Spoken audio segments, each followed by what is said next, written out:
Wait, so we went through the Santa Fe, the Q, with the CNS, and that got us into that coal discussion. And then the GN, the NP, and the SP&S was merged in 1960, and then the Frisco was merged in 1980. Or excuse me, SP&S was 1970 with the BN. Right. More like And then the Frisco was 1980. And this is our 1950, which is kind of the baseline for all the railroads in the United States. And the Santa Fe was quite a bit bigger than the others, but then the Burlington, Great Northern, and NP were all about the same size, 17,000 miles, and they were all a couple $100 million of revenue. But the SP&S was pretty small. It was about a tenth of that, and we'll see why. And this is steam, diesels, total locomotives, cars, and passenger cars.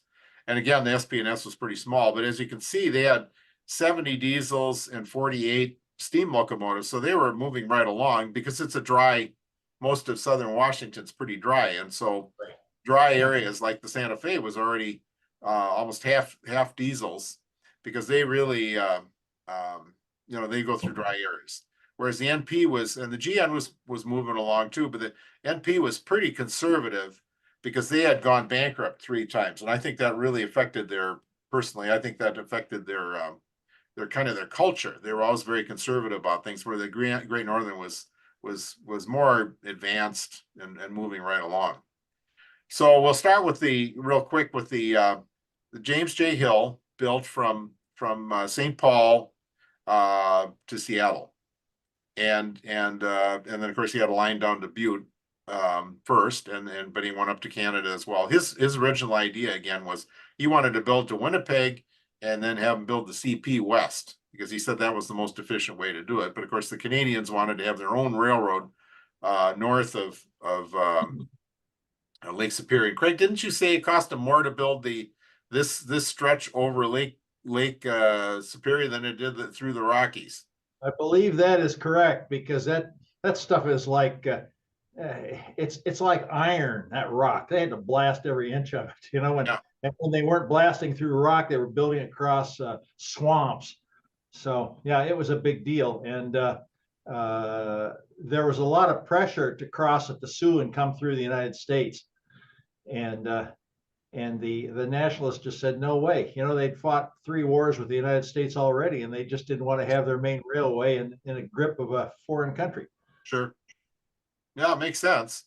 But it's a difficult area to get through. Yeah, Laurentian shield, granite, hard granite. And then the NP actually started before the Great Northern.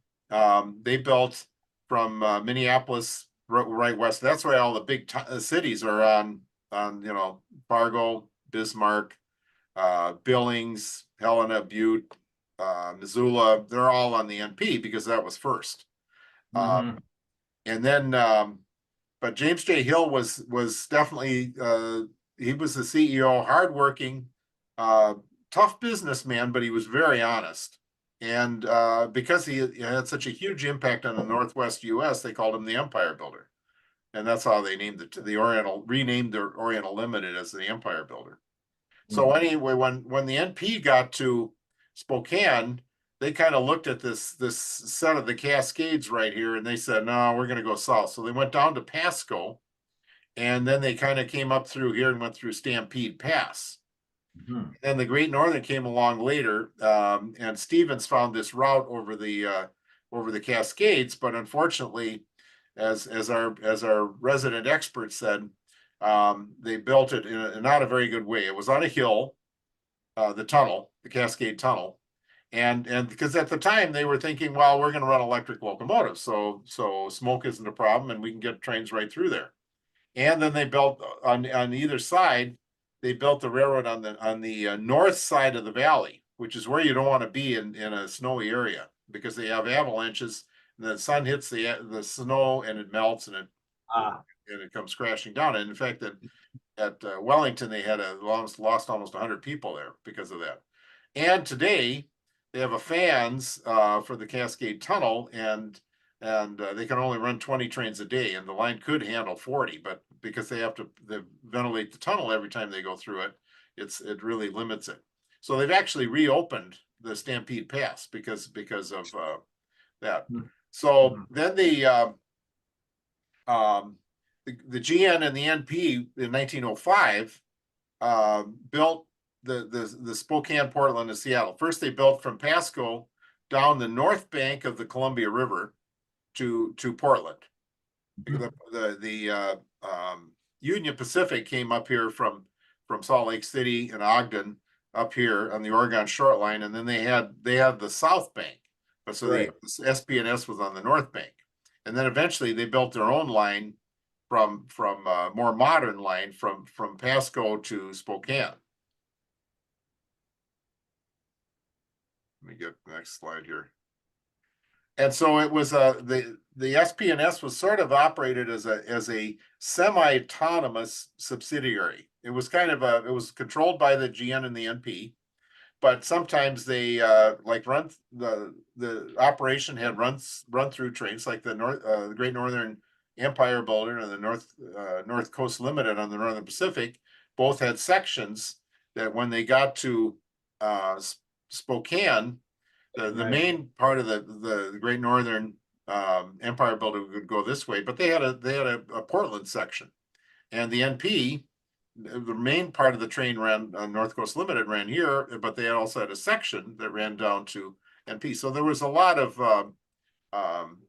there were things that they for example, steam locomotives. They had a lot that were similar to the NP because they were closer to the NP. So it's kind of by geography. For example, when the NP got these Challengers, these 4664 Z6s and 8s, the SP&S got some too. The Great Northern did not like the Challenger, so they didn't use them, but the SP&S got some. And for freight train, for passenger trains, so this is an E unit, just like what the Great Northern had. And so for passenger trains, the SP&S used EMD, General Motors stuff. And here's another picture of the E unit, and then their F units. This is the old scheme. If you notice, it's just like the old Northern Pacific scheme. It's very very similar to that. So there was a lot of, they operated in their own way on a lot of things. But for example, here's a Portland section of the Empire Builder, and you can see they have a unit and an F unit. There are a couple of their own cars, and then they have Great Northern cars behind. So Amtrak still does that. They split the train at Spokane. Sure. Between 1 and 2 o'clock in the morning. So if you're in a sleeper, you better be sure you're in the right section. Yeah, you end up in the wrong city. So yeah, they do. They take it apart. That one time we did that, yeah. Well, and interestingly enough, they talk about train 7 and train 27. It's the same train, but you better be sure you're in the right car. But interestingly enough, the fare is different on train 7 as it is on train 27. Yeah. Even though it's the same train. Yeah. And the problem with sometimes it's kind of how they set the train up. But one time when we came back from Portland, we ended up right behind. We were in a sleeper, and we were right behind the locomotive, or on Amtrak, or maybe one car behind. And so and then they're blowing the horn all the time. So you'd rather be at the end of the train rather than at the front. But anyway. Yeah. So here's an SP&S train between Spokane and Portland, and then here's at the Portland station, and here this must be like a section of the GN because it is in summertime because they have 3 locomotives on it, so just for the Portland section. So then passenger cars, pretty much standard stuff. They had they modernized the old NP type scheme, and there were stripes here, and they just filled it in with a big band, easier to paint and more, so here's a diner. And some of their cars, they actually, this is also a diner, but it's painted in Great Northern, but it says SP&S.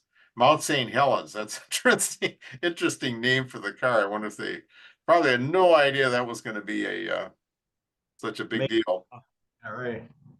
Here's the Bud Dome standard NP GN design with the fluting and everything from Bud.